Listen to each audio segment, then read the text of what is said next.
Well, we're taking a live look this evening here at our Menninger Hill camera, brought to you by Capital Federal here in Topeka, where the heaviest of the snow is falling right now. The snow itself not really that heavy. In fact, I don't think a lot of this will end up sticking to the ground, but the camera is definitely making it look that way just because of how strong those winds are. Sustained right now at about 23 miles per hour. That visibility only at about 0.8 miles. So that is the main concern with this system here. Not really the snow itself, but the combination of winds and that reduced visibility, which will make it not quite optimal for driving around this evening. We are past the peak, though, of this severity of this storm, and we're going to see that move out within the next couple of hours. Temperatures, as a result, have dropped off significantly compared to yesterday. 42 degrees colder at this time than 24 hours ago in Topeka, 45 in Dodge City, and all across the plains we can see those impressive drop-offs of 30 degrees or more in many locations. Live storm tracker again showing that heaviest band moving through Topeka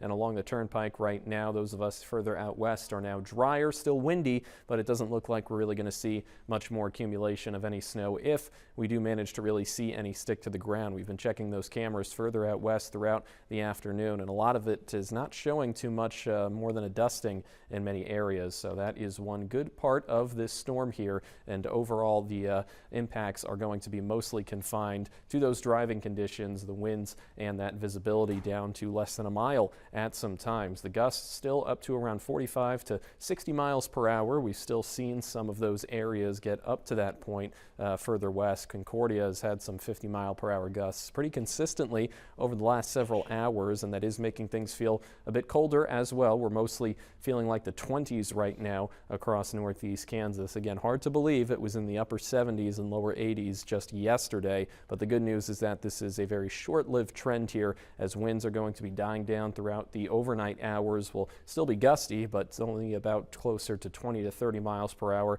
heading into Thursday morning. That wind chill not going to be too bad. Could be feeling like the lower 20s in some spots as we're heading out the door, but by Thursday afternoon things are more normal here in the 10 to 15 mile per hour gust range. More so out of the south and west. We'll be in the 50s for high temperatures then, and then by Friday we're going to see some stronger winds out of the south that should get us up to the 60s, maybe even close to the 70s in some spots. So a bit of a recovery here is expected. Not really looking for many other chances of precipitation the next couple of days. It would only be rain with given how temperature trends are looking, but Saturday night into Sunday we may see just a little bit of some showers without any real chance of thunderstorms or severe weather. So luckily after today it doesn't look like we'll have many hazards to deal with in terms of weather. 29 degrees for tonight.